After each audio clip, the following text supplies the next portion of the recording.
क्या क्यों नहीं गढ़ता? क्योंकि आप भी उसी व्यवस्था के हिस्से हैं जिस व्यवस्था के जनक हम लोग हैं। ये बात अलग है कि आपने उसको अलग तरीके से डिफाइन कर दिया, अलग तरीके से आपने आइडेंटिटी बना दी, आपने अलग परिभाषित कर दिया। खाम आपके यहाँ गढ़ता है, उसमें 4 कॉर्नर होते हैं और वो भी 4, 5, 6, 7 देव से मिलकर पॉइंट जो बनता है वो एक यूनिटी को दिखाता है। इसी व्यवस्था के जनक आप लोग हैं, आप उससे दूर नहीं जा सकते। ये बात अलग है कि आपको परिभाषित करने कहा जाए तो कुछ और आप बता सकते हैं, क्योंकि आपका साहित्य में हाथ मजबूत है, आपका लिखने में हाथ मजबूत है, आप तमाम जगह मजबूत पकड़ रखते हैं। इसलिए बिल्कुल हमारी जो चीज़ें हैं उनको आप तोड़ मरोड़ के आप रख सकते हैं, पेश कर सकते हैं, लेकिन हकीकत दूर नहीं जा सकती। हकीकत को आप किनारे नहीं कर सकते। आज भी हकीकत जिंदा है, जिसके गवाह आप लोग हैं। आपकी गरिमामयी में आप लोग अगर यहाँ उपस्थित हुए हैं तो इसी बात को जानने समझने और उसके लिए उपस्थित हुए हैं। मंच में तमाम चिंतनकार उपस्थित हैं। मैं एक छोटा बालक हूँ, आपके यहाँ से 70 किलोमीटर दूर मेरा गांव है जंगली खेड़ा, वहाँ का रहने वाला हूँ। आपने मुझे मंच में इतना बड़ा स्थान दे दिया है, इसके लिए मैं आप सभी का ऋणी और आभारी हूँ। और आप सभी से मैं सीखता हूँ और जो कुछ भी जानता समझता हूँ आपके बीच में रखने का कोशिश करता हूँ। इस प्रकार से हमारी एक व्यवस्था है जिसमें तमाम एकता का संदेश छिपा हुआ है। ऐसे ही संदेश के साथ में आप लोग आगे बढ़ रहे हैं और इसलिए मैं आप सभी का ज़्यादा समय ना लेते हुए, मैं समझता हूँ सुनने की भी एक क्षमता होती है, आप लोग 1 पीरियड 2 पीरियड ज़्यादा नहीं सुन पाएंगे। इसलिए बीच में आप सभी के मन स्थिति को भांपते हुए, क्योंकि ये मानदी और चिंतन और बैठक का विषय है, मंच का विषय नहीं है, इसलिए मैं सिर्फ आपके अंदर भूख जगाने की कोशिश कर रहा था कि आप अपने आप को जानिए, आपकी आइडेंटिटी क्या है। क्योंकि आपकी आइडेंटिटी भाषा है, भाषा गायब है। आपके तीज त्यौहार पता ही नहीं है। तीज त्यौहार आप क्या मनाते हैं? क्या जो कोयतुर लोग हैं उनका तीज त्यौहार आपको मालूम है? मुझे भी नहीं मालूम। क्यों? क्योंकि हम लोग धीरे धीरे इतना विकास कर लिए हैं कि अपनी पहचान भूल गए हैं। इसलिए हमारा निवेदन है कि आप ऊंचाइयों पे पहुंचिए, लेकिन अपनी आइडेंटिटी बना के रखिए। आपकी भाषा, आपके पावन पड्डुम में क्या होता है? अब आपको मैं बहुत कम शब्दों में एक चीज़ बताना चाहूँगा। मकान हमारे हैं लेकिन नेम प्लेट किसी और का है।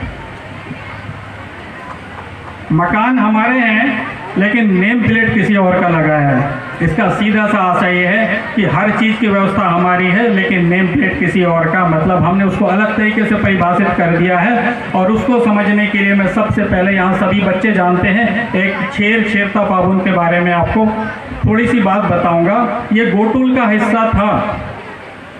गोटुल के हिस्से में बच्चों को साल भर पढ़ाया जाता है। साल भर पढ़ाने के बाद में जैसे आपके यहाँ तमाम शिक्षक उपस्थित हैं, आपकी परीक्षाएं लेते हैं, वार्षिक परीक्षा, ऐसे ही गोटुल के बच्चों की वार्षिक परीक्षा छेरता के दिन होता है। आप सभी लोग छेरता लकड़ी रख के छेरता का त्यौहार मनाते हैं और सबसे अनाज, पानी, सेमी जो समझ में आया सब लेके आते हैं और फिर बाड़ी में बैठ के भोजन भी बनाते हैं और उसके पश्चात बुजुर्गों को खिलाते हैं। ये आपकी परीक्षा थी साल भर की, क्योंकि हमारे गोटुल में बच्चों को साल भर सिखाया गया था कि आप जीवन यापन कैसे करोगे।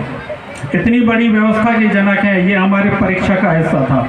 ऐसे ही तमाम त्यौहार हैं जिसमें नेम प्लेट कुछ और लगा हुआ है।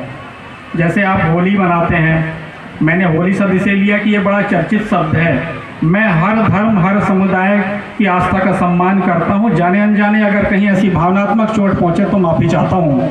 जिस प्रकार से होली मनाई जाती है, आपने होली कहा, ये हमारे हिसाब से रजगा सिमगा पाबुन है। हमारे बुजुर्ग लोग जानते हैं कि चूल्हा में एक बार आग जल गया तो साल भर नहीं बुझती थी। किसी को हम तो अंगार भी नहीं देते थे। क्यों? क्योंकि हमारी व्यवस्था थी।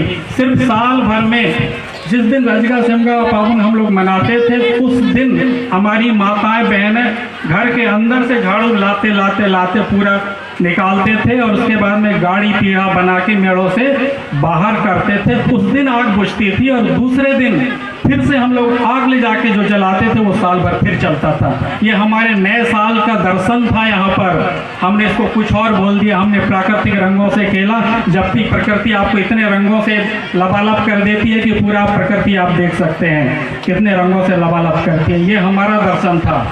रही बात इस दर्शन को समझने के लिए, तो यहाँ पर सेमर का पेड़ सामरी मड़ा उपस्थित है। सामरी मड़ा हमारा पूरा दर्शन को दिखाता है।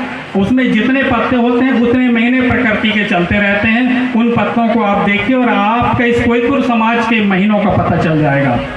ऐसे व्यवस्था के जनक आप हैं। मैं समझता हूँ कि मैंने मंच और हमारे इस भव्य कार्यक्रम का बहुत समय ले लिया है, इसलिए आप सभी से मैं विदा की अनुमति भी चाहता हूँ। और इसमें आप सभी से एक निवेदन जरूर करूँगा कि आप हर गांव में एक ना एक दिन मानदी के रूप में जरूर डिसाइड करें अपने समाज के लिए, अपने इस व्यवस्था को बचाने के लिए, और 1 घंटे का समय निकालकर मानदी के रूप में बैठें और हर मानदी में एक विषय डिसाइड कर दें कि किसी विषय में बात करना है तो इसी विषय में बात करना है, किसी अन्य विषय पर बात नहीं होगी।